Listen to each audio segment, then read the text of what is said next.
niyo po. Ano po ma-upload? Rich Falcon. Pakisuporta po. Rich Falcon TV. Subscribe po natin, Kuya Rich Falcon. Rich Falcon TV, napakasipag po. And maasahan po talaga. One call away din po. Kalingap partner. Okay. Rich Falcon TV. Shout out, mga kalingap. God bless.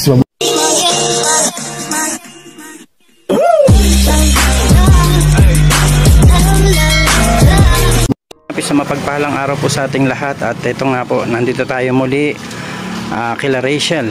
Ayan. At kapansin-pansin po na wala po talaga sila mga paninda ngayon, no? Dahil nga po doon sa pagkaka-hospital ni Ate Lisel, no?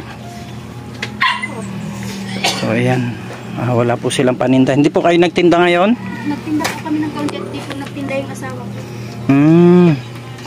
Ito po sa Ate Lisel. Ate Lisel, kailan ka po umuwi?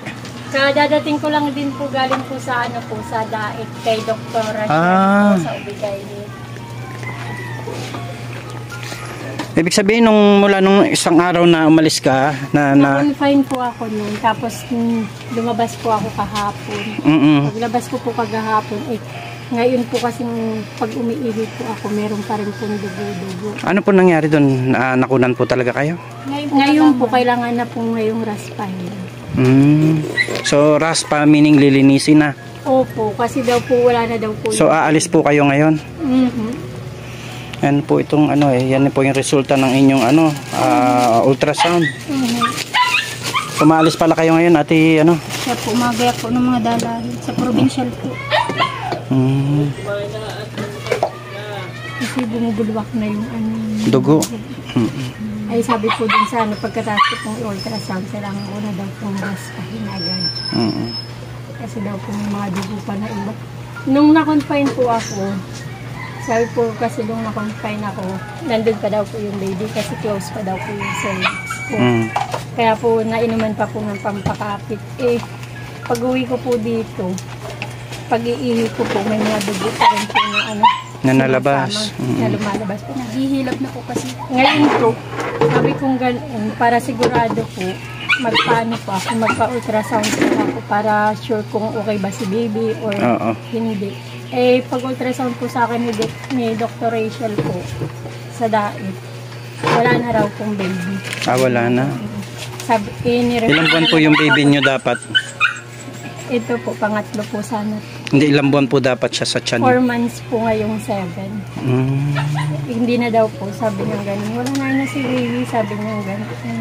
Kailangan mo na yung raspahin, sabi niya gano'n. So, okay.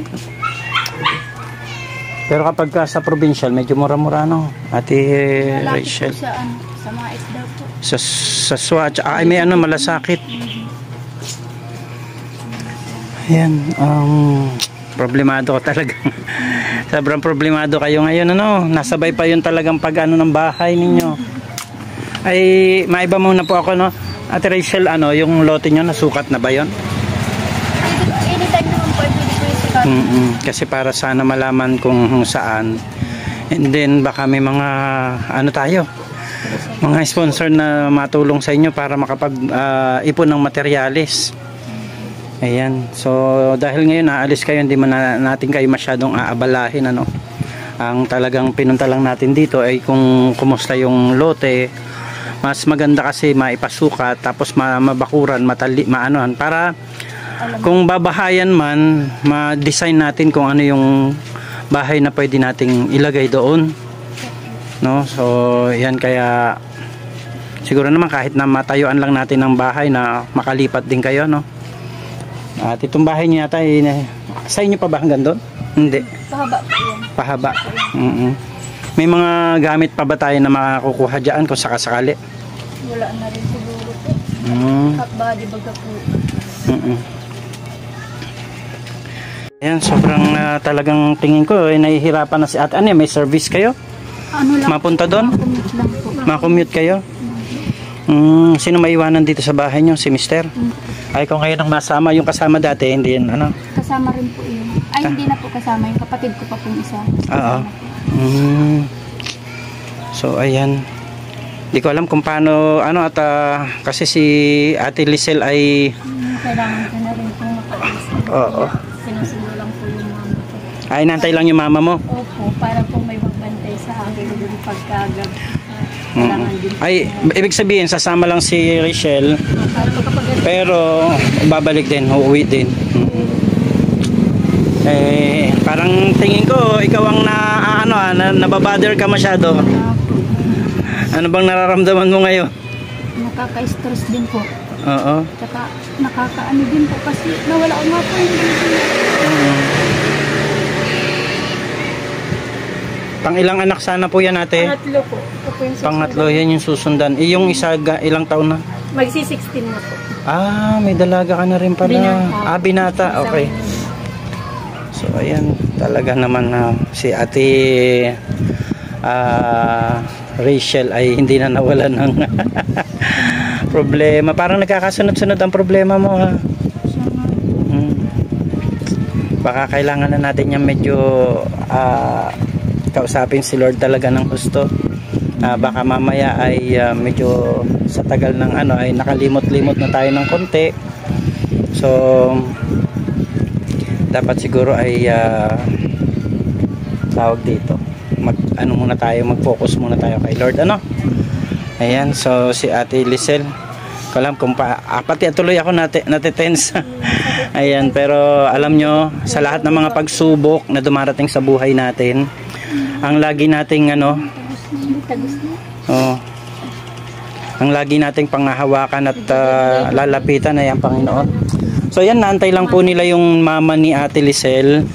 At nagkataon po na pagdating natin dito ay nandito na pala si Ate Lisel at kailangan ulit bumalik sa ospital kasi ay kailangan na po yata siya maraspa. Mami, nung ikaw, raspa ba ang ginamit sa'yo? Parang uminom ka lang ng asukal na sinunog?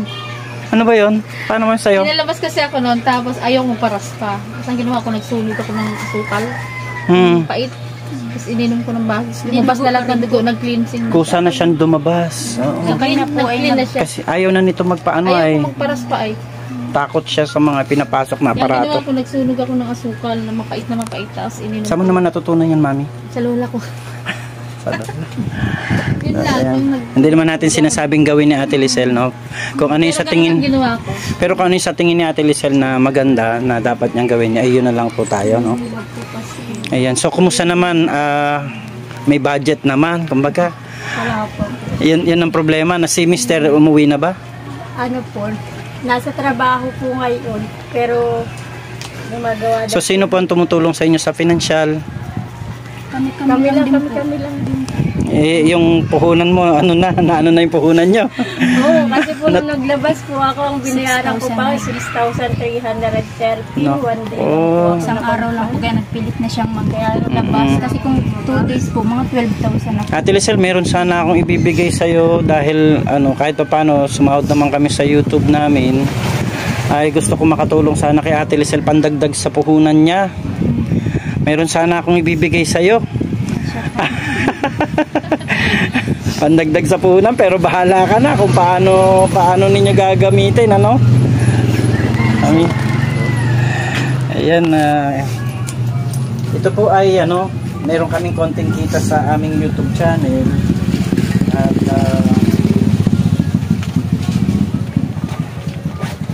gusto ko sana maka-share ng blessing sa iyo para mas tuloy-tuloy kayo sa paghahanap buhay.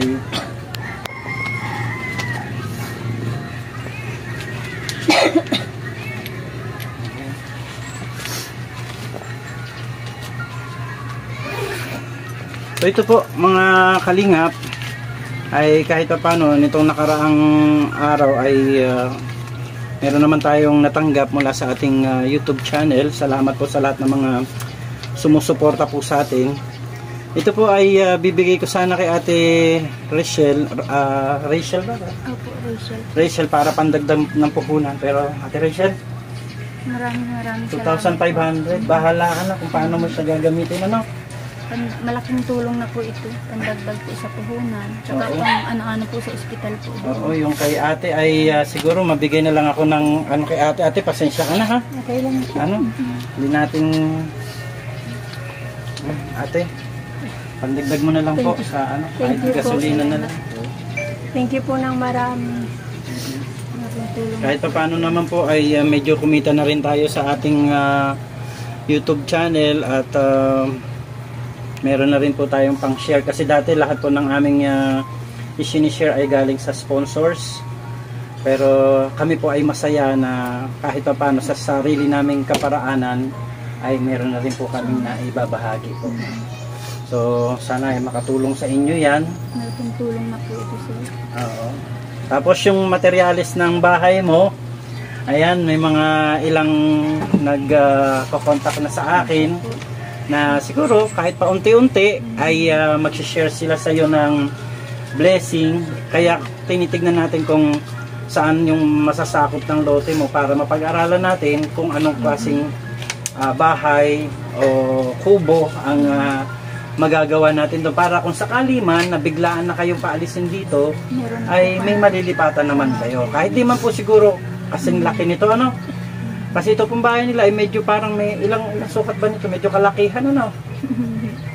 Pahaba lang naman siya. Kaya lang yun nga lang yung kahabaan naman niya, yun naman din po yung sinapol ng ng karsada. Nagtatanong sila, wala bang babayad sa inyo yung gagawa niyan? Kasi ang alam ko lang din kasi kapag DPWH, yun po yung parang kahit pa paano nagsishare sila ng konting blessing. Pero kapag ka po tinawag na barangay road ba ito? Pag barangay road po kasi talagang wala po talagang budget yan. So magpapasalamat na lang tayo kay Kapitan kasi nabigyan sila ng lote. Malaking tulong. Yung lote na yun na 100 square meters kahit naman na sabihin natin medyo nasa tabing sapa ay kumbaga malaking tulong pa rin yun. Kumbaga gagawa na lang ng paraan talaga. So ang kailangan po siguro doon ay magtambak na lang doon sa lote para po maiayos. So ayan, salamat po. Anong pangalan ng Kapitan dito? Kapitan Roy Guzman po. Ayan, Sir Kapitan, Honorable Kapitan Roy Guzman, maraming salamat po. At saka isa pa po, nagpapasalamat po kami sa lahat ng mga nanonood po at sumusubaybay ng ating vlog kila Rochelle kasi grabe, magwa 100,000 na po yung first episode natin, no? Nasa 85,000 views na po siya. Kaya thank you so much po, maraming salamat. Sana po ay patuloy po nating subaybayan kung ano po yung mga kaganapan, mga mangyayari pa po sa pagbablog natin ngayon dito kila Ate Rochelle. So maraming salamat sa inyo kasi kahit pa paano ay pinayagan ninyo kaming i-vlog kayo tapos malaman ng publiko yung kwento ng buhay po ninyo at saka kung ano yung mga mangyayari at nangyari sa buhay ninyo. Lalong-lalo na yung inaabangan nila, yung pagkikita ninyo nila Ate Edna. Ayan, nila Ate Edna, nila Kuya Bal. And hopefully, makita mo rin yung inalagaan mo si Kalinga Prab, no? Si Grace. Maaaring makita mo si Kalinga Prab, si Grace. Pero kung gusto mong makita si Kakay, makikita mo siya sa simbahan every Sunday. Kasi tumutugtog si Kakay sa simbahan every Sunday. At makikita mo yung buong mag-anak sa simbahan pagka talagang gusto mo silang makita. So yun po yung pinakaabangan din natin na pagkikita po nila Rochelle at ng pamilya Matubang kasi minsan naging bahagi ng buhay ng pamilya Matubang si Ate Rochelle, no? At sa ngayon, gaano ba ka-interest yung makita sila? Excited po ako makita sila. Mababait naman po talaga sila Kuya Bal tsaka po si Ate Edna. Po sila Rab. Kaya nga. Mabait pong maigi. Salamat din po ako at natagpuan mo nga rin po ako, Kuya Rich. Dahil po sa iyo, hindi rin naman po ako maibablog. Kaya nga. Malaking salamat po na tulong po ito sa amin. So yan, pagpasensyahan nyo na po yung aming nakayanan ni Aljos Eagle, ang aking asawa. At yan, sa lahat po ng viewers natin, maraming pong salamat sa inyo. Dahil kung hindi po dahil sa inyo, hindi naman natin maaabot yung ganyang views. So sana po ay tuloy-tuloy lang po tayo na sumuporta sa kwento ng buhay ni Ate Rochelle, ang dating tagapag-alaga ni Kalinga Prab at ng kanyang mga kapatid. So thank you so much po at nawa ay patuloy lang po tayo sa pagkapit sa ating pananampalataya sa Panginoon, lalo na po si Ate Lisel ngayon. Hindi po natin sila inaabala, inaantay po nila yung kanilang service. Mama pala. At saka yung nanay po nila na So habang habang hindi pa po dumarating ay pinapagaan lang natin yung nararamdaman ni Ate Lisel. Hindi ka naman naka-experience ng ganyan? Hindi naman. Talagang ang anak nyo dalawa lang?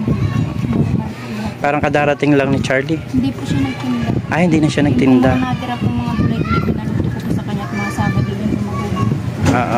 Siya nang nagluto. Buti na ubos agad ang paninda ninyo. So ayan. Si pumasok? Si Cyril? Ay, nayam po.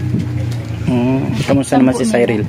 Ayos naman po. Sana dumating na yung service nyo, no? Para na kayo, makabiyahe na kayo. Pa po kasi si mama sa pa po yun, sa bundok. Kalabasa. Sa bundok pa? Kalabasa pa.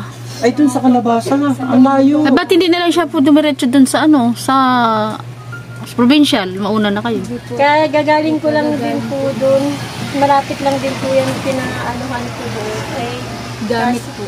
Mga gamit, tapos mga kailangan po na dalahin. Ate, pag-pray lang kita saglit. Sige po. Ayan. Dakilang Diyos, mapagpalang Ama, maraming salamat po Panginoon sa buhay at kalakasan, Panginoon, pinagkakalob mo sa bawat isa sa amin. At sa oras na ito, Panginoon, tinataas ko po sa iyo si Ate Lisel, Panginoon, sa kanyang nararamdaman. Nawa, Panginoon, ay tulungan po siya, Panginoon, na ito pong nararamdaman niya ay maibsan, Panginoon, at anuman po yung problema, Panginoon, nasa loob pa ng kanyang katawan, ay kung yung loloobin, Panginoon, ay lumabas na po ito ng safe and sound, at maayos po, Panginoon, din ang kalagayan niya Ate Lisel sa kanyang physical na katawan. Hiling po namin, Panginoon, na bigyan mo siya ng kagalingan, kalakasan, Panginoon, at bigyan mo siya ng tibay at lakas ng loob upang sa problemang ito na dumating sa kanila, hindi siya maapektuhan emotionally. Panginoon, ihanda mo yung kanyang emosyon, Panginoon, pagdating sa bagay na ito. At hiling po namin, Panginoon, na patuloy po i-provide yung kanilang pangangailangan, lalong-lalo na po para doon sa kanilang pagpapagaling, Panginoon, dahil po dito sa situation na ito, Panginoon, na dumating sa buhay nila. Maraming salamat po, Panginoon, at alam namin, Panginoon, na ikaw ang aming Diyos na malalapitan at tunay nga po na nagmamalasakit para sa bawat isa sa amin. Purihin ka, Panginoon, ikaw ang aming Jehovah Jireh, Panginoon, na patuloy na nagpo-provide, Panginoon, ng lahat ng aming mga pangangailangan. God bless you, Ate Lisel, at nawa ang Diyos ay patuloy na samahan ka dito sa nangyayari sa oras na ito para sa iyo at sa baby mo. Lord, thank you po. In Jesus' name, Amen.